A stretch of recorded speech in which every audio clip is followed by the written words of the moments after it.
ഇപ്പോൾ നമ്മൾ ലാസ്റ്റ് ക്ലാസ്സിൽ മോസ്ബർ സ്പെക്ട്ര അതിൻ്റെ കെമിക്കൽ എൻവയോൺമെൻറ്റിനെ എങ്ങനെ ഡിപ്പെൻഡ് ചെയ്യുന്നു എന്ന് കണ്ടായിരുന്നു. അതിൻ്റെ എക്സ്പെരിമെൻ്റൽ ടെക്നിക്ക് എങ്ങനെയാണെന്ന് കണ്ടായിരുന്നു. പിന്നെ പറഞ്ഞു മോസ്ബർ സ്പെക്ട്രയുടെ ഏറ്റവും വലിയ ആപ്ലിക്കേഷൻ എന്ന് പറയുന്നത് അതിൻ്റെ സോഴ്സും അബ്സോർപ്ഷനും നടക്കുന്ന ന്യൂക്ലിയസ് ഏതാണെന്ന് അറിയുകയല്ല, മറിച്ച് അതിൻ്റെ എൻവയോൺമെൻറ്റ് ഏത് നമ്മളൊരു സാമ്പിൾ വെച്ചാൽ അല്ലെങ്കിൽ അബ്സോർബർ അല്ലെങ്കിൽ സാമ്പിൾ വെച്ചാൽ ആ അബ്സോർബർ നമ്മുടെ എമിറ്റ് ചെയ്യുന്ന ഗാമ റേഡിയേഷൻ അബ്സോർബ് ചെയ്ത് ആ അബ്സോർപ്ഷനാണ് നമ്മൾ ഡിറ്റക്ടറിൽ മെഷർ ചെയ്യുന്നത്. പക്ഷെ അതിന് ഒരു റിലേറ്റീവ് വെലോസിറ്റിയിൽ ഒരു വ്യത്യാസം, ഒരു റിലേറ്റീവ് വെലോസിറ്റി 0 എന്ന പൊസിഷനിൽ നിന്ന് ഒരു ചെറിയ വ്യത്യാസം കാണിക്കും. അല്ലെങ്കിൽ ഡോപ്ലർ ഷിഫ്റ്റ് എത്രയാണെന്ന് നമ്മൾ മെഷർ ചെയ്യും. അങ്ങനെ ഇൻഡയറക്റ്റ് ആയിട്ട് നമ്മൾ അതിൻ്റെ കെമിക്കൽ എൻവയോൺമെന്റിനെ കുറിച്ച് മനസ്സിലാക്കുമെന്നാണ് ലാസ്റ്റ് ക്ലാസ്സിൽ പറഞ്ഞത്. അപ്പോൾ അത് തന്നെയാണ് ഇവിടെ പറയുന്നത്. ആപ്ലിക്കേഷൻ എന്ന് പറയുന്നത് എനർജി ലെവൽസിൽ, മോസ്ബർ എനർജി ലെവൽസിൽ അതിൻ്റെ കെമിക്കൽ എൻവയോൺമെൻറ്റിന് മോസ്ബർ സ്പെക്ട്ര കാണിക്കുന്ന മോസ്ബർ ആക്റ്റീവ് ആയിട്ടുള്ള ന്യൂക്ലിയസിലെ എനർജി ലെവൽസിൽ അതിൻ്റെ കെമിക്കൽ എൻവയോൺമെൻറ്റ് വരുത്തുന്ന മാറ്റമാണ് ഇതിൻ്റെ ഏറ്റവും വലിയ ആപ്ലിക്കേഷൻ ആയിട്ട് പറയുന്നത്. അതിൽ ഒന്നാമത്തെ ആപ്ലിക്കേഷനാണ് ഐസോമർ ഷിഫ്റ്റ്. ഓക്കെ, അപ്പോൾ ഐസോമർ ഷിഫ്റ്റ് എന്താണെന്ന് ചോദിച്ചാൽ ഇതിൻ്റെ മോസ്ബർ എക്സ്പെരിമെൻറ്റ് കെമിക്കൽ എൻവയോൺമെൻറ്റ്സ് എമിറ്റ് ചെയ്യുന്ന ന്യൂക്ലിയസിൻ്റെയും അബ്സോർബ് ചെയ്യുന്ന ന്യൂക്ലിയസിൻ്റെയും കെമിക്കൽ എൻവയോൺമെൻറ്റ്സ് വ്യത്യസ്തമായിരിക്കും. അപ്പോൾ ആ കെമിക്കൽ എൻവയോൺമെൻറ്റ്സ് അബ്സോർബറിൻ്റെയും എമിറ്ററിൻ്റെയും വ്യത്യാസമായതുകൊണ്ട് അത് കാരണം എനർജി ലെവൽസിൽ ഉണ്ടാകുന്ന എനർജി ലെവൽസ് വ്യത്യാസം ഉണ്ടാവും. അപ്പോൾ ന്യൂക്ലിയർ ട്രാൻസിഷൻ എനർജി E0 എന്ന് പറയുന്നത് നമ്മൾ ആദ്യമേ പറഞ്ഞ ഒരു രണ്ട് എനർജി, ഇപ്പോൾ ഫസ്റ്റ് ഗ്രൗണ്ട് സ്റ്റേറ്റും എക്സൈറ്റഡ് സ്റ്റേറ്റും തമ്മിൽ E0 എന്ന് പറയുന്ന എനർജി ഡിഫറൻസ് ഉണ്ട്. ആ റേഡിയേഷൻ അപ്പോൾ ഇവരെ തമ്മിലുള്ള എനർജിയിൽ ഗ്രൗണ്ട് സ്റ്റേറ്റും എക്സൈറ്റഡ് സ്റ്റേറ്റും എനർജി ഡിഫറൻസ് E0 അത് എമിറ്റ് ചെയ്യുന്നു. അതേ E0 എനർജി ലെവൽ ഡിഫറൻസ് ഉള്ള ഒരു ന്യൂക്ലിയസിൽ ട്രാൻസിഷൻ ഉണ്ടാകുന്നു എന്ന കേസല്ല. ഈ E0യിൽ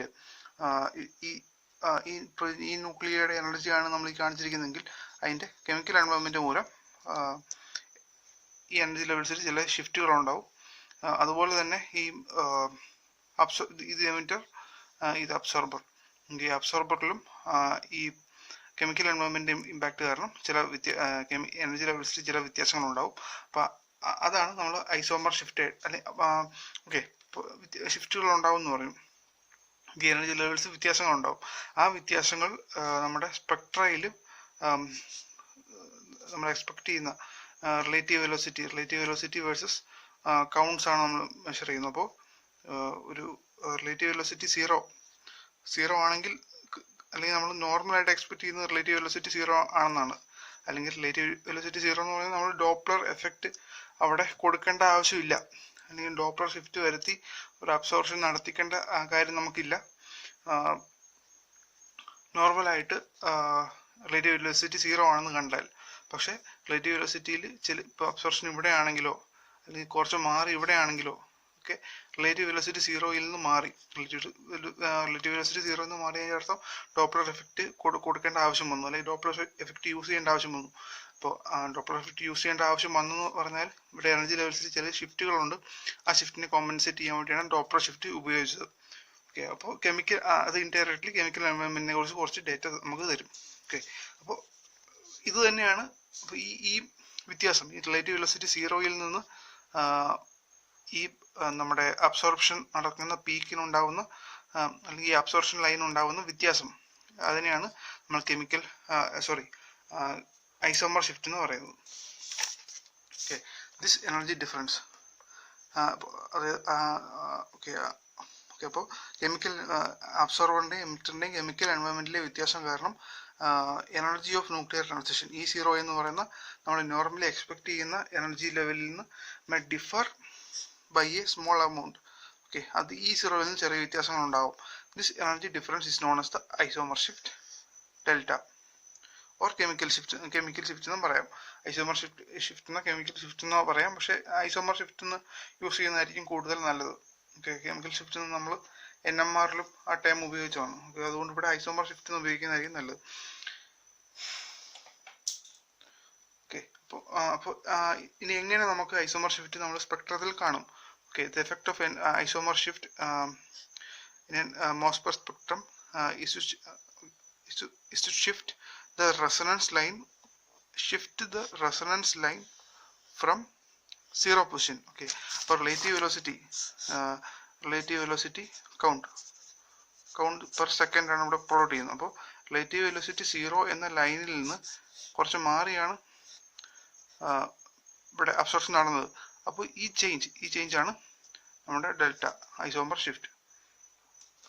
അതാണ് ഇവിടെ പറഞ്ഞിരിക്കുന്നത്. ഓക്കെ,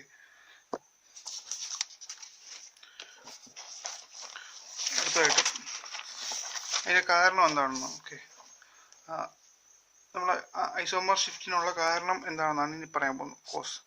ഓക്കെ, നമ്മൾ ഇതുവരെ പറഞ്ഞുകൊണ്ടിരുന്നത് ന്യൂക്ലിയയെ ഒരു ആറ്റത്തിൽ ഇലക്ട്രോൺ ക്ലൗഡ് ഉണ്ട്, അതിന് നടുക്ക് ഒരു പോയിന്റ് കുറേ ചാർജ് അല്ലെങ്കിൽ ഒരു പോസിറ്റീവ് ചാർജ് ഉള്ള ഒരു ഡോട്ടായിട്ടാണ് കൺസിഡർ ചെയ്തത്.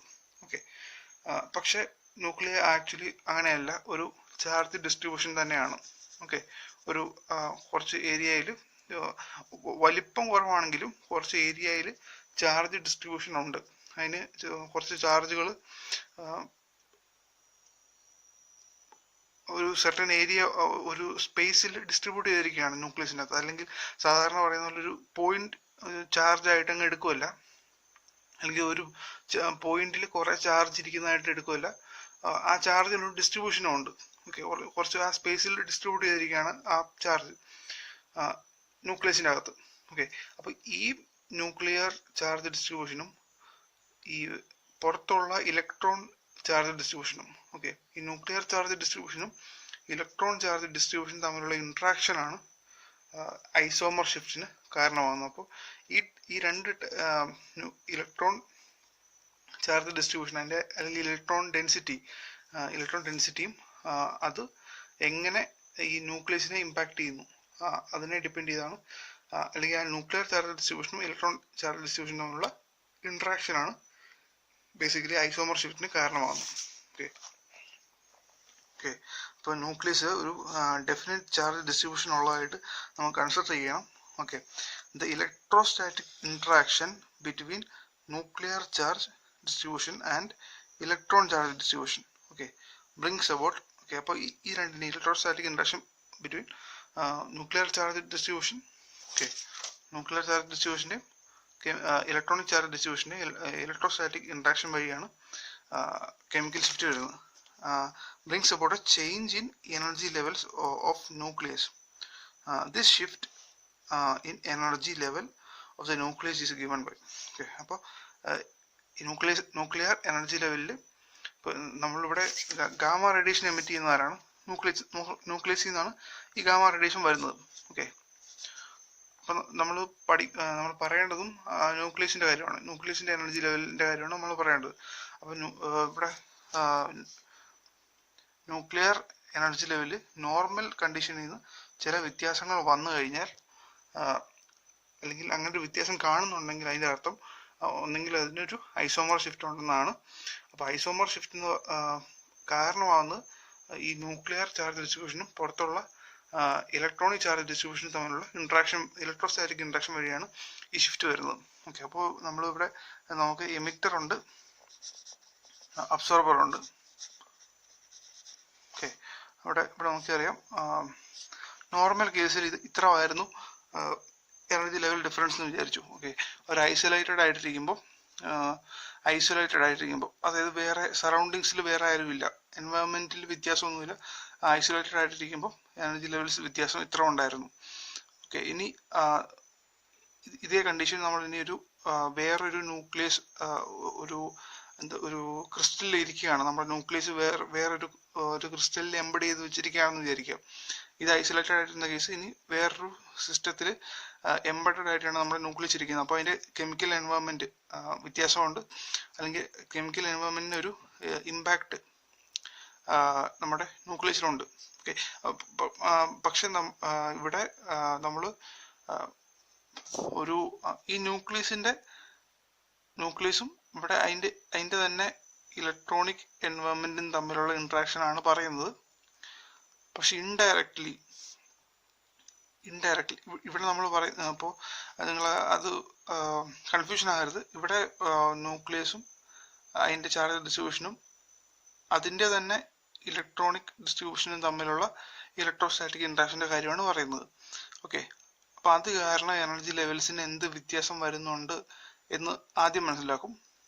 പിന്നെ മനസ്സിലാക്കുന്നത്, അപ്പോൾ അങ്ങനെ ഒരു വ്യത്യാസം ഉണ്ടെങ്കിൽ ഈ മോളിക്യൂൾ വേറൊരു എന്തെങ്കിലും ആയിട്ട് ബോണ്ട് ഉണ്ടാകുമ്പോൾ, വേറെ എന്തെങ്കിലും ഈ ന്യൂക്ലിയസ്, ഈ ആറ്റം വേറെ എന്തെങ്കിലും ടൈപ്പ് ഒരു ആറ്റമായിട്ട് ഒരു ബോണ്ട് ഉണ്ടാകുമ്പോൾ അതിൻ്റെ പ്രോപ്പർട്ടീസ് എങ്ങനെയായിരിക്കും എന്നൊക്കെ നമുക്ക് ഇൻഡയറക്റ്റ് ആയിട്ട് മനസ്സിലാക്കാൻ പറ്റും. അപ്പോൾ അതാണ് ഈ ഐസോമർ ഷിഫ്റ്റിൻ്റെ യൂട്ടിലിറ്റി എന്ന് പറഞ്ഞാൽ. എന്തിന് യൂസ് ചെയ്യുമെന്ന് ചോദിച്ചാൽ ബോണ്ടിൻ്റെ സ്ട്രെങ്തിനെ കുറിച്ചും ഒക്കെ പഠിക്കാൻ പറ്റും ഇൻഡയറക്റ്റ് ആയിട്ട്. കാരണം ഈ ന്യൂക്ലിയസും ഈ ഇലക്ട്രോൺ ക്ലൗഡുമായിട്ടുള്ള ഇൻട്രാക്ഷനും അതുവഴി എനർജി ലെവൽസിന് എന്ത് വ്യത്യാസം ഉണ്ടാകുന്നതും നമുക്ക് മനസ്സിലാവും. ഓക്കെ, അപ്പോൾ ഇതിൻ്റെ ന്യൂക്ലിയസിൻ്റെ ഇലക്ട്രോൺ ക്ലൗഡും ന്യൂക്ലിയസിൻ്റെ ചാർജ് ഡിസ്ട്രിബ്യൂഷനും ഇവിടെ ഇലക്ട്രോൺ ക്ലൗഡിൻ്റെയും ഇലക്ട്രോസ്റ്റാറ്റിക് ഇൻട്രാക്ഷൻ മൂലം ഇവിടെ ഒരു എനർജി ലെവലിലൊരു ചെറിയ ഷിഫ്റ്റ് വന്നു. ഓക്കെ, ഇത് ഗ്രൗണ്ട് സ്റ്റേറ്റ്, ഇത് എക്സൈറ്റഡ് സ്റ്റേറ്റ്. ഓക്കെ, അതുപോലെ തന്നെ അബ്സോർബറിലും ചില വ്യത്യാസങ്ങൾ വരും. ഓക്കെ, സറൗണ്ടിങ്സിൻ്റെ ഇമ്പാക്റ്റ് മൂലം ഇത് ഐസൊലേറ്റഡ് ആയിട്ടിരിക്കുമ്പോൾ അബ്സോർബറിൻ്റെ എനർജി ലെവൽ ഇങ്ങനെയായിരുന്നു. പിന്നെ മാറിക്കഴിഞ്ഞപ്പോൾ, അല്ലെങ്കിൽ ഒരു ക്രിസ്റ്റലിൽ ഇരിക്കുമ്പോൾ, സറൗണ്ടിങ്സിൽ വേറെ ആൾക്കാരുള്ളപ്പോൾ ഇങ്ങനെയാണ്. ഓക്കെ, അപ്പോൾ ഈ 4 കേസും ഇവിടെ ഓരോ എനർജി ലെവലും കാണിച്ചിട്ടുണ്ട്. 1, 2, 3, 4 എനർജി ലെവലുണ്ട്. ഈ 4 എനർജി ലെവലും 4 രീതിയിലായിരിക്കും ബിഹേവ് ചെയ്യുന്നത്. അല്ലാതെ ഈ എനർജി ലെവൽ ഡിഫറൻസ് തന്നെ ഇവിടെ മെയിൻറ്റെയിൻ ചെയ്യപ്പെടുകയില്ല. ഓക്കെ, എക്സൈറ്റഡ് സ്റ്റേറ്റിൻ്റെയും ഗ്രൗണ്ട് സ്റ്റേറ്റിൻ്റെയും എക്സൈറ്റഡ് സ്റ്റേറ്റിന് വരുന്ന ഷിഫ്റ്റ് സെയിം ആയിരിക്കില്ല ഗ്രൗണ്ട് സ്റ്റേറ്റിന് വരുന്ന ഷിഫ്റ്റ്. ഓക്കെ, ഇവിടെയും എക്സൈറ്റഡ് സ്റ്റേറ്റിന് വരുന്ന ഷിഫ്റ്റ് ആയിരിക്കില്ല ഗ്രൗണ്ട് സ്റ്റേറ്റിന് വരുന്ന ഷിഫ്റ്റ്. ഓക്കെ, അതുപോലെ തന്നെ എമിറ്ററും അബ്സോർബറും സെയിം ടൈപ്പ് ഓഫ് ന്യൂക്ലിയ ആണെങ്കിലും എനർജി ലെവൽ ഡിഫറൻസ് സെയിം ആയിരിക്കില്ല. ഓക്കെ, അപ്പോൾ അങ്ങനെ എല്ലാം ഏത് സ്റ്റേറ്റിലാണ് ഇരിക്കുന്നത്, എമിറ്ററാണോ അബ്സോർബറാണോ, അത് ഗ്രൗണ്ട് സ്റ്റേറ്റിലാണോ ഇരിക്കുന്നത് അല്ലെങ്കിൽ എക്സൈറ്റഡ് സ്റ്റേറ്റിലാണോ ഇരിക്കുന്നത് എന്നതിനെ എല്ലാം ഡിപ്പെൻഡ് ചെയ്തായിരിക്കും ഈ എനർജി ലെവലിൽ ഉണ്ടാകുന്ന വ്യത്യാസം. ഓക്കെ, നമ്മൾ ഇവിടെ ഐസോമർ ഷിഫ്റ്റിലേക്ക് നമ്മൾ വന്നിട്ടില്ല. നമ്മൾ ആദ്യമേ എനർജി ലെവലിൽ ഉണ്ടാകുന്ന വ്യത്യാസത്തിനെ കുറിച്ച് പറയുന്നു, എന്നിട്ട് സ്റ്റെപ്പ് ബൈ സ്റ്റെപ്പ് ആയിട്ടാണ് നമ്മൾ ഐസോമർ ഷിഫ്റ്റിലേക്ക് എത്തുന്നത്. ഓക്കെ, ആദ്യം നമ്മൾ എനർജി ലെവലിൽ ഉണ്ടാകുന്ന ഷിഫ്റ്റിൻ്റെ കാര്യം പറഞ്ഞു. അപ്പോൾ അതിൽ ഓർത്തിരിക്കേണ്ട കാര്യം എന്ന് വെച്ചാൽ, ഇത് ground state, excited state, absorber, emitter, ഇതിനെല്ലാത്തിനും വേറെ വേറെ ഷിഫ്റ്റ് അല്ലെങ്കിൽ എനർജി ലെവൽസിൽ ഉണ്ടാകുന്ന വ്യത്യാസം ഡെൽറ്റ ഇ എന്ന് പറയാം. ഓക്കെ, എനർജി ലെവലിൽ ഉണ്ടാകുന്ന വ്യത്യാസം വ്യത്യസ്തപ്പെട്ടിരിക്കും. Okay, ground state, excited state, emitter, absorber എന്നിങ്ങനെ, അല്ലെങ്കിൽ എല്ലാത്തിനും ഒരേ ചേഞ്ച് ആയിരിക്കില്ല, ചേഞ്ചുകളെല്ലാം മാറി മാറി ഇരിക്കും എന്ന് ഓർത്താൽ മതി. ഓക്കെ, ഇനി ആ എനർജി ലെവൽ ഡിഫറൻസ്, അല്ലെങ്കിൽ ഈ എനർജി ലെവലിൽ ഗ്രൗണ്ട് സ്റ്റേറ്റിൽ നിന്ന് ഇങ്ങനെ ഒരു സ്റ്റേറ്റിലേക്ക് മാറി. ഓക്കെ, സറൗണ്ടിങ്സിൻ്റെ ഇമ്പാക്റ്റ് കാരണം, അല്ലെങ്കിൽ സറൗണ്ടിങ്സിലെ ഇലക്ട്രോൺ ഡിസ്ട്രിബ്യൂഷൻ്റെ ഇമ്പാക്റ്റ് കാരണം ഇങ്ങനെ ഒരു സ്റ്റേറ്റിലേക്ക് മാറി. അപ്പോൾ ഡെൽറ്റ ഇ എന്ന് പറയുന്ന ഒരു എനർജി ലെവൽ ഡിഫറൻസ് വന്നു. ഓക്കെ, ഡെൽറ്റ ഇ ആണ് ഈ എനർജി ലെവൽ ഉണ്ടാകുന്ന ചേഞ്ച്. അപ്പോൾ അതിൻ്റെ ഇക്വേഷനാണ് ഇനി പറയുന്നത്. The shift in energy level of the nucleus is given by delta E is equal to 2π/5. Z എന്ന് പറഞ്ഞാൽ atomic number, E square charge, R എന്ന് പറഞ്ഞാൽ effective radius of nucleus. Okay, അതെന്തുകൊണ്ടാണ് എഫക്റ്റീവ് റേഡിയസ് എന്ന് പറയുന്നത് കുറച്ച് കഴിയുമ്പോൾ പറയാം. psi 0 square, psi 0 mod psi 0 square എന്ന് പറഞ്ഞാൽ electron density at the site of the nucleus. അതായത് നമ്മൾ ഇവിടെ ഇലക്ട്രോണിക് ഡിസ്ട്രിബ്യൂഷനും ന്യൂക്ലിയർ ചാർജ് ഡിസ്ട്രിബ്യൂഷനും തമ്മിലുള്ള ഇൻട്രാക്ഷൻ്റെ കാര്യമാണ് പറയുന്നത്. അപ്പോൾ ഇവിടെ ന്യൂക്ലിയസിൻ്റെ ന്യൂക്ലിയസ് ഇരിക്കുന്ന പൊസിഷനിൽ ഇലക്ട്രോൺസ് ആരെങ്കിലും ഉണ്ടോ, അല്ലെങ്കിൽ ഇലക്ട്രോൺ ഡെൻസിറ്റി എന്തെങ്കിലും ഉണ്ടോ, അതാണ് ഇവിടുത്തെ ഇമ്പോർട്ടൻറ്റ് പോയിന്റ്. അല്ലാതെ ഈ ന്യൂക്ലിയസ് ഇരിക്കുന്ന പൊസിഷനിൽ ഇലക്ട്രോൺ ഡെൻസിറ്റി ഉണ്ടെങ്കിൽ അവർ തമ്മിൽ ഇലക്ട്രോസ്റ്റാറ്റിക് ഇൻട്രാക്ഷൻ ഉണ്ട്. ന്യൂക്ലിയസ് ഇരിക്കുന്ന പൊസിഷനിൽ ഇലക്ട്രോൺ ഡെൻസിറ്റി വേണം, എങ്കിലേ ആ ഒരു ഇൻട്രാക്ഷൻ നടക്കുകയുള്ളൂ. ന്യൂക്ലിയസ് ഇരിക്കുന്ന പൊസിഷനിൽ ഇലക്ട്രോൺ ഡെൻസിറ്റി വേണം, ആ പോയിന്റും കൂടെ ഓർത്തിരിക്കുക. അപ്പോൾ total electron density at the site of the nucleus.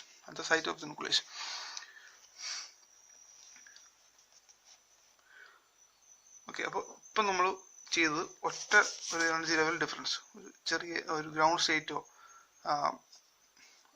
അല്ലെങ്കിൽ ഗ്രൗണ്ട് സ്റ്റേറ്റ് ആണെന്ന് വിചാരിച്ചു. ഇപ്പോൾ ഗ്രൗണ്ട് സ്റ്റേറ്റിനുണ്ടായ ഒരു ചെറിയ എനർജി ലെവൽ ഡിഫറൻസ് ഡെൽറ്റ ഇയുടെ ഇക്വേഷനാണ് ഇവിടെ എഴുതിയത്. ഇനി ചേഞ്ച് ഇൻ എനർജി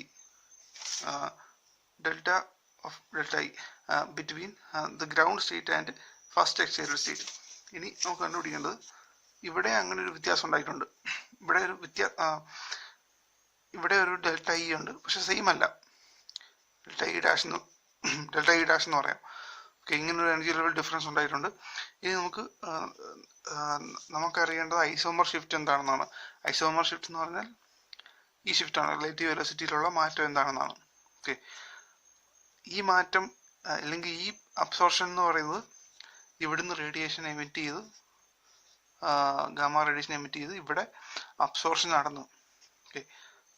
ഇപ്പം നമ്മുടെ ഉള്ള ഇപ്പോഴത്തെ ഒറിജിനൽ എനർജി ലെവൽസ് എന്ന് പറഞ്ഞാൽ ഇതാണ്. അപ്പോൾ ഇവിടെ നിന്നൊരു ഗാമ റേഡിയേഷൻ എമിറ്റ് ചെയ്ത് ഇവിടെ ഒരു അബ്സോർഷൻ നടക്കുമ്പോഴാണ് ഇവിടെ ഒരു അബ്സോർഷൻ പീക്ക് വന്നത്. അപ്പോൾ ഐസോമർ ഷിഫ്റ്റ് നമുക്ക് മനസ്സിലാക്കണമെങ്കിൽ ഈ പോയിന്റ് വേണം. അതായത് ഇവിടെ എമിഷൻ നടന്നു, ഇവിടെ അബ്സോർഷൻ നടന്നു. ഇപ്പം നമ്മളിവിടെ ഈ എനർജി ലെവലിലുണ്ടായ ചെറിയ വ്യത്യാസം ഡെൽറ്റ ഇയുടെ കാര്യം മാത്രമേ പറഞ്ഞിട്ടുള്ളൂ. ഇനി നമുക്ക് അടുത്ത സ്റ്റെപ്പിൽ എന്താണ് വേണ്ടത്? ഈ എനർജി ലെവൽസ് തമ്മിലുള്ള വ്യത്യാസം എന്താണെന്ന് വേണം. അത് കഴിഞ്ഞിട്ട് എന്ത് വേണം? ഇതും തമ്മിലുള്ള വ്യത്യാസം എന്താണെന്ന് വേണം. അപ്പം ആദ്യമേ ഇത് കണ്ടുപിടിച്ചു, ഈ ഗ്രൗണ്ട് സ്റ്റേറ്റിലുണ്ടായ ചെറിയ വ്യത്യാസം കണ്ടുപിടിച്ചു. സ്റ്റെപ്പ് ബൈ സ്റ്റെപ്പായിട്ട് പോവുകയാണ്. പിന്നെ ഈ രണ്ട് ലെവൽസും തമ്മിലുള്ള ഡിഫറൻസ് എന്താണെന്ന് മനസ്സിലാക്കി അടുത്തതായിട്ട് ഇവർ തമ്മിലുള്ള വ്യത്യാസം എന്താണെന്ന് മനസ്സിലാക്കുക. അതാണല്ലോ ഈ അബ്സോർഷൻ പീക്ക് വരാനുള്ള കാരണം. അല്ലെങ്കിൽ അബ്സോർഷൻ ടൈം വരാനുള്ള കാരണം. അപ്പം അങ്ങനെയാണ് ഇവിടെ പ്രൊസീഡ് ചെയ്യുന്നത്. ഇവിടെ നോക്കിയറിയാം. അടുത്തതായിട്ട് നമ്മൾ ഈ രണ്ട് എമിറ്ററിൻ്റെ എനർജി ലെവൽസ് തമ്മിലുള്ള വ്യത്യാസം കണ്ടുപിടിക്കാൻ പോകണം. അപ്പോൾ ഡെൽറ്റ ഇ ഇൻ എക്സൈറ്റഡ് സ്റ്റേറ്റും ഡെൽറ്റ ഇ ഇൻ ഗ്രൗണ്ട് സ്റ്റേറ്റും. ഡെൽറ്റ ഇ ഇൻ ഗ്രൗണ്ട് സ്റ്റേറ്റും ഡെൽറ്റ ഇ ഇൻ എക്സൈറ്റഡ് സ്റ്റേറ്റും രണ്ടും തമ്മിലുള്ള വ്യത്യാസം എടുത്തു. അപ്പോൾ എടുത്ത് കിട്ടിയ ഇക്വേഷനാണ് 2π. ഇക്വേഷൻ രണ്ട് സെയിം ആണ്, പക്ഷെ എന്താണ് അവിടെ റേഡിയസ് റേഡിയസ് എന്ന് പറയുന്നത് വ്യത്യാസം വരും. അതായത് ചില കേസുകളിൽ ചിലപ്പോൾ ഒരു ഗ്രൗണ്ട് സ്റ്റേറ്റിനേക്കാൾ ചെറുതായിരിക്കും ചിലപ്പോൾ എക്സൈറ്റഡ് സ്റ്റേറ്റ്. ചില കേസുകളിൽ ഗ്രൗണ്ട് സ്റ്റേറ്റിനേക്കാളും വലുതായിരിക്കും എക്സൈറ്റഡ് സ്റ്റേറ്റ്. അപ്പോൾ ആ ന്യൂക്ലിയസിൻ്റെ റേഡിയസിൽ അത് ഏത് എനർജി സ്റ്റേറ്റിലാണ് ഇരിക്കുന്നത് എന്ന് അതൊരു ജനറൽ റൂളായിട്ട് പറയുമല്ല. എക്സൈറ്റഡ് സ്റ്റേറ്റിലാണോ ഗ്രൗണ്ട് സ്റ്റേറ്റിലാണോ ഇരിക്കുന്നത്, അല്ലെങ്കിൽ ആ രണ്ട് സ്റ്റേറ്റുകളിലും എക്സൈറ്റഡ് സ്റ്റേറ്റിലാണോ ഗ്രൗണ്ട് സ്റ്റേറ്റിലാണോ ഇരിക്കുന്നത് എന്നത് അതിൻ്റെ റേഡിയസിനെയും കൂടെ ഡിപ്പെൻഡ് ചെയ്താണ് ഇരിക്കുന്നത്. അല്ലെങ്കിൽ ഇപ്പോൾ എക്സൈറ്റഡ് സ്റ്റേറ്റിൽ ഇരിക്കുമ്പോൾ ചിലപ്പോൾ ആ ന്യൂക്ലിയസിന് ചിലപ്പോൾ വലിപ്പം കൂടുതലായിരിക്കും, ഗ്രൗണ്ട് സ്റ്റേറ്റിലിരിക്കുമ്പോൾ ചിലപ്പോൾ വലിപ്പം കുറവായിരിക്കും. അപ്പോൾ വലിപ്പം കൂടുതലും കുറവും ഉള്ളതുകൊണ്ട് അതിൻ്റെ റേഡിയസും മാറും. അപ്പോൾ അത് നമ്മൾ ആ റേഡിയസിൻ്റെ ഫാക്ടറും കൂടെ ഇവിടെ ഇൻക്ലൂഡ് ചെയ്യണം. അപ്പോൾ അതുകൊണ്ടാണ് ഇവിടെ ഈ ആർ എന്ന് പറയുന്നതിന് രണ്ടും ഗ്രൗണ്ട് സ്റ്റേറ്റിലും എക്സൈറ്റഡ് സ്റ്റേറ്റിലും വ്യത്യാസം ചേഞ്ച് ഉണ്ട്, സെയിം വാല്യൂ അല്ല. ഓക്കെ, അപ്പോൾ അതുകൊണ്ടാണ് ഇവിടെ സൈസ് സീറോ സ്ക്വയർ ഒക്കെ അത് തന്നെ R excited minus R ground എന്ന് കൊടുത്തിരിക്കുന്നത്. അപ്പോൾ ഈ ഇക്വേഷൻ കിട്ടി, ഇക്വേഷൻ നമ്പർ 2. ഇനി എന്താണ് ആർ തൊട്ട് മുമ്പത്തെ ഇക്വേഷനെ കണ്ട ഈ ടേമിനൊരു സബ്സ്റ്റിറ്റ്യൂഷൻ കൊടുക്കാൻ പോകണം. അപ്പോൾ നമുക്കറിയാം ഇത് A square minus B square എന്ന് പറഞ്ഞ ഫോമുലാണ്. അപ്പോൾ A plus B into A minus B എന്ന് നമുക്ക് എഴുതാം. അപ്പോൾ ഓക്കെ, അപ്പോൾ അതൊരു സബ്സ്റ്റിറ്റ്യൂഷൻ. ആ സബ്സ്റ്റിറ്റ്യൂഷൻ കൊടുക്കുന്നതിന് മുമ്പ് ഇവിടെ നമുക്കറിയാം നമ്മൾ പുതിയ ടേം ഒരു ടേം ആർ ഇൻട്രൊഡ്യൂസ് ചെയ്യണം. ഓക്കെ, ഒരു പുതിയ ടേം ആർ എന്ന് പറഞ്ഞാൽ R external plus R external അല്ല, R excited plus R ground minus divide by 2. രണ്ടിനും കൂടെ എക്സൈറ്റഡ് സ്റ്റേറ്റിലും ഗ്രൗണ്ട് സ്റ്റേറ്റിലുമുള്ള ഇലക്ട്രോണിൻ്റെ ന്യൂക്ലിയസിൻ്റെ ഗ്രൗണ്ട് സ്റ്റേറ്റിലും എക്സൈറ്റഡ് സ്റ്റേറ്റിലുമുള്ള ന്യൂക്ലിയസിൻ്റെ റേഡിയസിൻ്റെ ആവറേജ്, അതാണ് ആർ എന്ന് പറഞ്ഞെടുത്തത്. ഇനി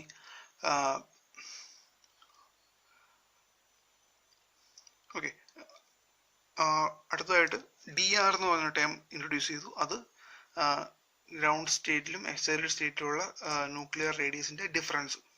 ഓക്കെ, രണ്ടും എടുത്തു. ഇനി നമുക്ക് ഈ R A square minus B square ഫോമിലുള്ള ഈക്വേഷൻ സബ്സ്റ്റിറ്റ്യൂട്ട് ചെയ്യണം. അപ്പോൾ അത് എന്താണ് A plus B into A minus B ആണ്. അപ്പോൾ A plus B R external plus R excited plus R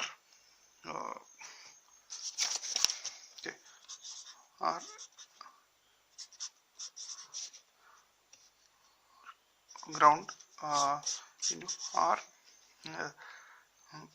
excited minus R ground. Okay, അപ്പോൾ ആർ ഇവിടെ നമുക്കറിയാം ഈ ടേം എക്സൈറ്റഡ് പ്ലസ് ഗ്രൗണ്ടിന് 2R എന്ന് സബ്സ്റ്റിറ്റ്യൂട്ട് ചെയ്യാം. രണ്ടിൻ്റെയും ഡിഫറൻസ് അതിന് DR എന്ന് സബ്സ്റ്റിറ്റ്യൂട്ട് ചെയ്യാം. 2R DR എന്ന് നമുക്ക് തന്നെ എഴുതാം.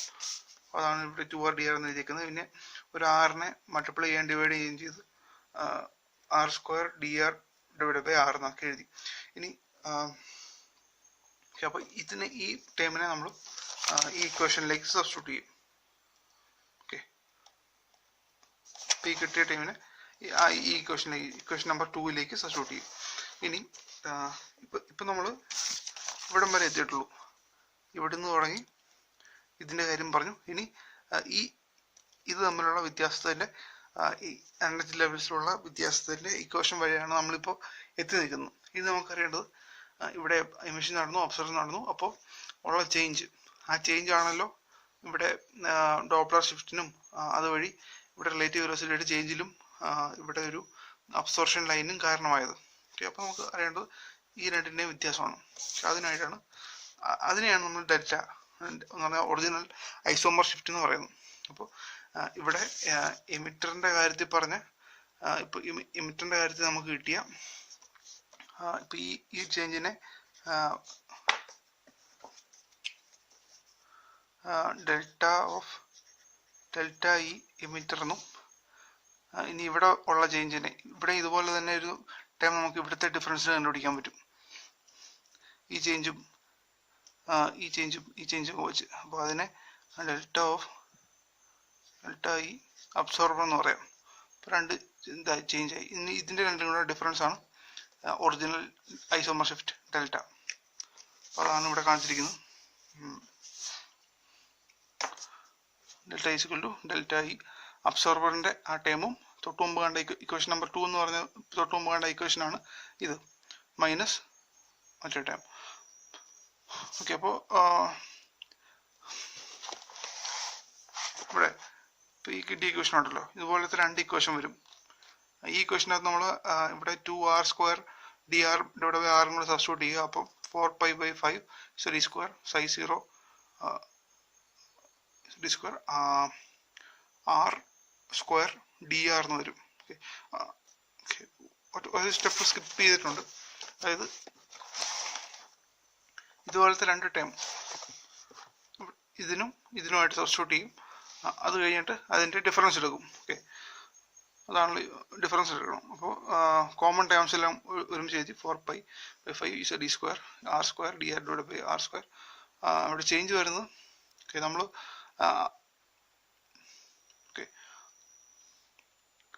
ആറിനെ രണ്ടും കോമൺ ആയിട്ട് എടുക്കും. എക്സൈറ്റഡ് സ്റ്റേറ്റിലും എമിറ്ററിനും അബ്സോർബറിനും ന്യൂക്ലിയസിന്റെ ചേഞ്ച് ന്യൂക്ലിയസിന്റെ റേഡിയസ് രണ്ടും ഒരു ആവറേജ് വാല്യൂ 6 എന്ന് പറഞ്ഞിട്ട് എടുത്തു. ഓക്കെ, അപ്പോൾ നമ്മൾ 6നെ കുറിച്ച് അധികം വറി ചെയ്യുന്നില്ല.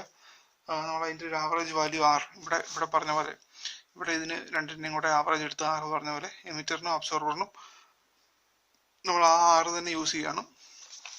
അപ്പോൾ 6 തന്നെ ഇവിടെ യൂസ് ചെയ്തു. പിന്നെ ചേഞ്ച് വരുന്നത് ഇലക്ട്രോൺ ഡെൻസിറ്റിയിൽ വ്യത്യാസം വരും. ഇലക്ട്രോൺ ഡെൻസിറ്റി അതായത് സൈറ്റ് ഓഫ് ന്യൂക്ലിയസ്, അത് രണ്ടും വ്യത്യാസം വരും. അപ്പോൾ അത് രണ്ടുമാണ് ഇവിടെ കാണിച്ചിരിക്കുന്നത്. അബ്സോർബറിൻ്റെ ഇലക്ട്രോൺ ഡെൻസിറ്റിയും സോഴ്സ് അല്ലെങ്കിൽ എമിറ്ററിൻ്റെ ഇലക്ട്രോൺ ഡെൻസിറ്റിയിലുള്ള വ്യത്യാസം.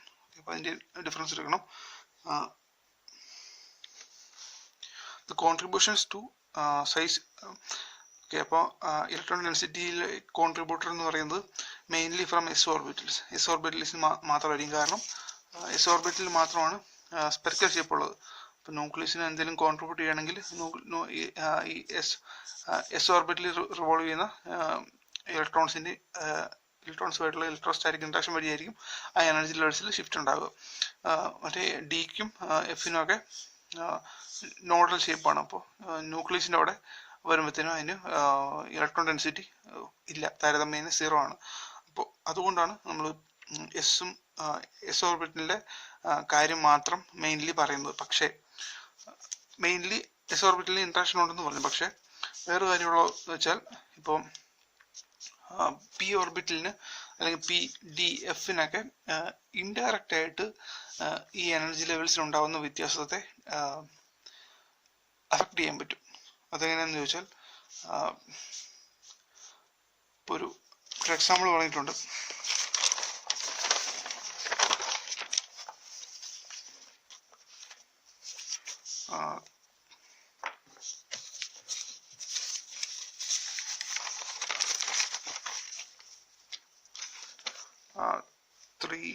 D5 4s1 3d6 4s1 ഇങ്ങനെ രണ്ട് ഐസോടോപ്സ് ഉണ്ടെന്ന് വിചാരിച്ചു. അതിൻ്റെ ഔട്ടർ ഇലക്ട്രോണിക് കോൺഫിഗറേഷൻ ആണ് എഴുതിയിരിക്കുന്നത്. 3d5 4s1ഉം 3d6 4s1ഉം. ഇപ്പോൾ രണ്ടിനും ഒരു എസ് ഇലക്ട്രോണേ ഉള്ളൂ. ആ എസ് ഇലക്ട്രോൺ നമ്മുടെ ന്യൂക്ലിയസുമായിട്ട് ഇൻട്രാക്ട് ചെയ്യുന്നുണ്ട്. ഓക്കെ, പക്ഷേ ഇത് രണ്ടിൻ്റെ ഇൻട്രാക്ഷനിൽ വ്യത്യാസം ഉണ്ടായിരിക്കും. ഒരു എസ് ഇലക്ട്രോണേ ഉള്ളൂ എങ്കിലും അതിൻ്റെ തമ്മിലുള്ള ഇൻട്രാക്ഷനിൽ വ്യത്യാസം ഉണ്ടായിരിക്കും. അതെങ്ങനെയാണെന്ന് ചോദിച്ചാൽ ഇവിടെ ഒരു ഷീൽഡിംഗ് എന്ന് പറഞ്ഞ ടേം വരും. ഷീൽഡിംഗ് അതായത് ഈ എസ് ഇലക്ട്രോണ് ഈ ന്യൂക്ലിയസുമായിട്ടുള്ള ഇൻട്രാക്ഷനെ ഹിൻഡർ ചെയ്യുന്ന ഒരാളായിട്ട് ഈ ഡി ഇലക്ട്രോൺസ് ഇവിടെ ആക്ട് ചെയ്യും. ഈ എസ് ഇലക്ട്രോണ് ഈ ന്യൂക്ലിയസുമായിട്ടുള്ള ഇൻട്രാക്ഷനെ തടസ്സപ്പെടുത്തുന്ന ആളായിട്ട് ഈ ഡി ഇലക്ട്രോൺസ് ആക്ട് ചെയ്യും. അതിനെയാണ് ഷീൽഡിംഗ് എന്ന് പറയുന്നത്. ഇവിടെ 5 ഡി ഇലക്ട്രോൺസേ ഉള്ളൂ, ഇവിടെ 6 ഡി ഇലക്ട്രോൺസ് ഉണ്ട്. അപ്പോൾ ഷീൽഡിംഗ് എഫക്റ്റ് ഈ കേസിൽ കൂടുതലായിരിക്കും. കാരണം ഇവിടെ ഡി ഇലക്ട്രോൺസിൻ്റെ എണ്ണം കൂടുതലാണ്. ഓക്കെ, ഡി ഇലക്ട്രോൺസിൻ്റെ എണ്ണം കൂടുതലാണ്. അപ്പോൾ ഷീൽഡിംഗ് എഫക്റ്റ് കൂടുതലായിരിക്കും. അപ്പോൾ അതായത് ഷീൽഡിംഗ് കൂടുതലാണെങ്കിൽ എസ് ഇലക്ട്രോൺ ഡെൻസിറ്റി കുറവായിരിക്കും. ഓക്കെ, അപ്പോൾ ψ0 സ്ക്വയർ എന്ന് പറയുന്ന ടേം ഷീൽഡിംഗ് ഇവിടെ ഷീൽഡിംഗ് കൂടുതലാണ്. അപ്പോൾ ഈ ടേം ചെറുതാവും. ഷീൽഡിംഗ് പറഞ്ഞാൽ എന്താണ്?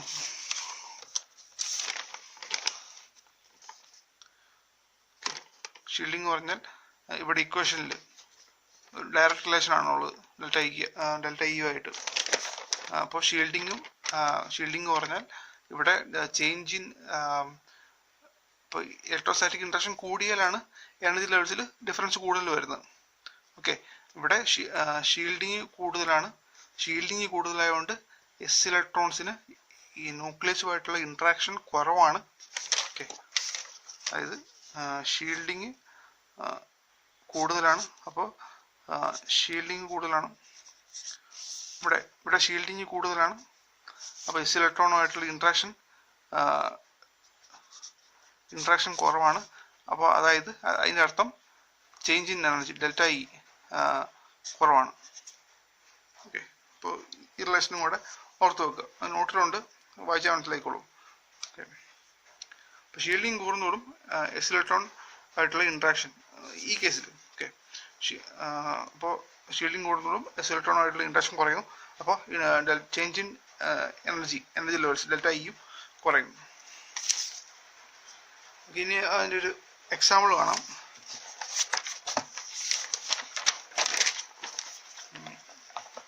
അപ്പോൾ ഇതിനകത്തൊരു സോഴ്സ് എന്ന് പറയുന്നത് സിങ്ക് ടെല്ലൂറൈഡ് എന്ന് പറയുന്നൊരു 129 എന്ന് പറയുന്ന കോമ്പൗണ്ടാണ് സോഴ്സ്. അബ്സോർബർ എന്ന് പറയുന്നത് Na3H2 129I അയഡിൻ 129O6. ഇവിടെ നമ്മുടെ മോസ്റ്റ് ആക്റ്റീവ് ആയിട്ടുള്ള ആള് അയഡിൻ ആണ്, അബ്സോർബർ. ഓക്കെ, സോഴ്സും അബ്സോർബറും വെച്ച് ഒരു ടൈപ്പ് നമ്മളിത് ഒരു ഇൻട്രാക്ഷൻ നമ്മൾ എടുത്തു. ഓക്കെ, എന്താണ് ഒരു മോസ്പെർ സ്പെക്ട്രം നമ്മൾ എടുത്തു. ഇതും സോഴ്സും ഇത് അബ്സോർബറും വെച്ചുകൊണ്ട് ഒരു മോസ്പെർ സ്പെക്ട്രം എടുത്തു. അപ്പോൾ കിട്ടിയ പീക്കാണ് ഇത്, അബ്സോർപ്ഷൻ ലൈനാണ് ഇത്. ഇനി നമ്മൾ അതിൻ്റെ തന്നെ വേറൊരു ഐസോട്ടോപ്പ് എടുത്തു. ഇത് 127 ടെല്ലൂറൈഡും 127 അയഡിനും വെച്ച് വേറൊരു വേറെ ഐസോട്ടോപ്പിൽ അതേ അബ്സോർപ്ഷൻ സ്പെക്ട്രം എടുത്തു, മോസ്പെർ സ്പെക്ട്രം എടുത്തു. അപ്പോൾ കിട്ടിയ ലൈനാണ് ഇത്. പക്ഷെ ഇത് നോക്കിയറിയാം, റിലേറ്റീവ് വെലോസിറ്റി വേഴ്സസ് കൗണ്ട് നോക്കുമ്പോൾ ഇവിടെ റിലേറ്റീവ് വെലോസിറ്റിയേക്കാളും ഇവിടെ പോസിറ്റീവായിട്ടാണ് 127 ലൈൻ വന്നത്. 127 പോസിറ്റീവിലോട്ടാണ്. റിലേറ്റീവ് വെലോസിറ്റി പോസിറ്റീവാണ്, ഇവിടെ റിലേറ്റീവ് വെലോസിറ്റി നെഗറ്റീവാണ്. അപ്പോൾ അതിൻ്റെ കാരണം എന്താണ്? ഇപ്പോൾ ഐസോട്ടോപ്പ് മാറിയപ്പോഴത്തേനും ഇതിന് നെഗറ്റീവ് ഇതിന് പോസിറ്റീവായി. അതിൻ്റെ കാരണം എന്താണെന്നാണ് പറയാൻ പോകുന്നത്. നോർമലി നമ്മുടെ ഇക്വേഷൻ, നമ്മുടെ ഐസോമർ ഷിഫ്റ്റിൻ്റെ ഇക്വേഷൻ ആണിത്. 4π/5 r² dr/r. ഓക്കെ, ഇതിലൊന്നും നമുക്ക് പ്രശ്നമില്ല, കാരണം ഇതെല്ലാം കോൺസ്റ്റന്റ് ആയിട്ടാണ് എടുക്കുന്നത്. പക്ഷെ ഇവിടെ വരുമ്പോൾ വ്യത്യാസമുണ്ട്. സോറി, ഇവിടെ രണ്ട് ടേം ഉണ്ട്. dr/r-ഉം അതായത് radius term okay. Isomer shift delta depend on the nuclear term r² dr/r. നമ്മൾ ഈ ടേമിനെ ന്യൂക്ലിയർ ടേം എന്നാണ് വിളിക്കുന്നത്. ആ ഇക്വേഷനകത്ത് കണ്ട r² dr/r-നെ ന്യൂക്ലിയർ ടേം എന്നും, പിന്നെ chemical term ψ0 absorber minus ψ0 source, ഈ ടേമിനെ കെമിക്കൽ ടേം എന്നും വിളിക്കാം. അതായത് ഇതിനെ ന്യൂക്ലിയർ ടേം എന്നും ഇതിനെ കെമിക്കൽ ടേം എന്നും വിളിക്കും. അപ്പോൾ ഇവർ രണ്ടുപേരുമാണ് ഡിസൈഡ് ചെയ്യുന്നത് എന്താണ് റിലേറ്റീവ് വെലോസിറ്റി പോസിറ്റീവായിട്ടാണോ നെഗറ്റീവായിട്ടാണോ വരേണ്ടതെന്ന്. ഓക്കെ, അപ്പോൾ നമ്മൾ ഈ കേസിൽ സോഴ്സിനെക്കാട്ടും സോഴ്സാണ് വലുത്, അല്ലെങ്കിൽ electron density of swords is greater than electron density of absorber. അപ്പോൾ ഇവിടെ ഇലക്ട്രോൺ ഡെൻസിറ്റി ഇതിന് കൂടുതലാണ്. ഓക്കെ, അപ്പോൾ ψ0 ഓഫ് സോഴ്സ് സ്ക്വയർ ആണ് വലിയ വാല്യൂ. അപ്പോൾ ഈ ഇക്വേഷൻ നോക്കി അറിയാം, നേരെ തിരിച്ചാണ്. ഓക്കെ, സോഴ്സാണ് വലുത്, അബ്സോർബറിന് ചെറുതാണ്. പക്ഷെ ഇവിടെ ഈ ഇക്വേഷനകത്ത്, നമ്മുടെ ഐസോമർ ഷിഫ്റ്റിൻ്റെ ഇക്വേഷനകത്ത് ഇത് നേരെ തിരിച്ചാണ് ഇട്ടിരിക്കുന്നത്. നേരെ തിരിച്ചാണ് ഇക്വേഷൻ വരുന്നത്. അപ്പോൾ നോർമലി ഈ വാല്യൂ നെഗറ്റീവായിട്ട് വരും. ആണല്ലോ, ഇതാണല്ലോ വലുത്. അപ്പോൾ ആ വാല്യൂ നെഗറ്റീവ് ആയിരിക്കും. ഓക്കെ, ഒരു നെഗറ്റീവ് വാല്യൂ ആയിരിക്കും. ഓക്കെ, ഇനി 127I-ക്ക് dr/r എന്ന വാല്യൂ നെഗറ്റീവാണ്. ഓക്കെ, 127I-ക്ക് dr/r എന്ന വാല്യൂ നെഗറ്റീവാണ്. അതായത് അതിൻ്റെ റേഡിയസ് കുറഞ്ഞായിരിക്കും വരുന്നത്. എക്സൈറ്റേഷൻ നടക്കുമ്പോൾ, അല്ലെങ്കിൽ ആ ട്രാൻസ്മിഷൻ അല്ലെങ്കിൽ ട്രാൻസിഷൻ പ്രോസസ്സ് നടക്കുമ്പോൾ റേഡിയസ് കുറയുന്നു. ഓക്കെ, റേഡിയസ് കുറയുന്നു. അപ്പോൾ അതുകൊണ്ട് അതിൻ്റെ dr/r എന്ന് പറഞ്ഞ വാല്യൂ നെഗറ്റീവ് ആയിരിക്കും. ഓക്കെ, അപ്പോൾ dr/r എന്ന് പറഞ്ഞ വാല്യൂ നെഗറ്റീവാണ്. ഈ വാല്യൂ നെഗറ്റീവാണ് നമ്മളിപ്പോൾ കണ്ടു. അപ്പം അങ്ങനെയാണെങ്കിൽ എന്തായിരിക്കും? ഐസോമർ ഷിഫ്റ്റ് ഒരു പോസിറ്റീവ് വാല്യൂ ആയിരിക്കും. അപ്പോൾ 127I-ക്ക് ഒരു positive relative velocity. Isomer shift okay, ഇത് പോസിറ്റീവാണ്, ഈ ടേം പോസിറ്റീവാണ്, ഈ ടേമും പോസിറ്റീവാണ്. അപ്പോൾ അതുകൊണ്ട് ഐസോമർ ഷിഫ്റ്റ് പോസിറ്റീവാണ്. ഐസോമർ ഷിഫ്റ്റ് പോസിറ്റീവ് ആണെന്ന് പറഞ്ഞാലോ ഇത് ഒരു പോസിറ്റീവ് ഡയറക്ഷനുള്ള ഐസോമർ ഷിഫ്റ്റ് Δ127 എന്ന് പറഞ്ഞാൽ നമുക്ക് കിട്ടി. ഓക്കെ ഓക്കെ അപ്പോൾ അത് മനസ്സിലായെന്ന് വിചാരിക്കുന്നു. ഇനി I129 ചേഞ്ച് ഇൻ റേഡിയസിൻ്റെ വാല്യൂ പോസിറ്റീവായിട്ടാണ് മാറുന്നത്. അതായത് റേഡിയസിൻ്റെ വാല്യൂ കൂടുവാണ്. ആ ട്രാൻസിഷൻ്റെ സമയത്ത് റേഡിയസിൻ്റെ വാല്യൂ കൂടുതലായിട്ടാണ് കാണുന്നത്. അപ്പോൾ റേഡിയസിൻ്റെ വാല്യൂ കൂടുതലാണെങ്കിൽ കൂടുവാണെങ്കിൽ dI/r എന്ന് പറയുന്നത് പോസിറ്റീവാണ്. ഇവിടെ ഈ വാല്യൂവിന് വ്യത്യാസമൊന്നുമില്ല, അത് നെഗറ്റീവ് തന്നെയാണ്. പോസിറ്റീവ് അപ്പോൾ ഈ മൾട്ടിപ്ലിക്കേഷൻ വരുന്നതിനും പോസിറ്റീവ് ഇൻറ്റു നെഗറ്റീവ് ഡെൽറ്റ എന്ന് പറയുന്നത് നെഗറ്റീവ് വാല്യൂ വരും. നെഗറ്റീവ് വാല്യൂ ആണ് ഇവിടെ. അതുകൊണ്ടാണ് നെഗറ്റീവ് റിലേറ്റീവ് വെലോസിറ്റി ഇവിടെ വന്ന് ഇതാണ് Δ129. അത് ഐഡിൻ്റെ കേസിലാണ് നമ്മൾ പറയുന്നത്. The chemical isomer shift is used for the determination of relative. അപ്പോൾ ഇത് യൂസ് ചെയ്യുന്നത് കെമിക്കൽ ഐസോമർ ഷിഫ്റ്റ് യൂസ് ചെയ്യുന്നത് relative S electron density which is അപ്പോൾ റിലേറ്റീവ് എസ് ഇലക്ട്രോൺ ഡെൻസിറ്റി ആണ് യൂസ് ചെയ്യുന്നത്. മനസ്സിലാക്കാൻ വേണ്ടിയാണ് ഉപയോഗിക്കുന്നത്. അത് bond okay which in turn gives the idea of the bond character of the atoms or അത് ഏർപ്പെടുന്ന ഏത് ടൈപ്പ് ബോണ്ടിലാണ് ഏർപ്പെടുന്നത്, അല്ലെങ്കിൽ അങ്ങനത്തെ ടൈപ്പ് ബോണ്ടുമായിട്ട് റിലേറ്റ് ചെയ്തുള്ള ഡേറ്റ നമുക്ക് മനസ്സിലാക്കാൻ വേണ്ടി ഈ ഐസോമർ ഷിഫ്റ്റ് എന്ന് പറയുന്ന കൺസെപ്റ്റ് യൂസ് ചെയ്യാം.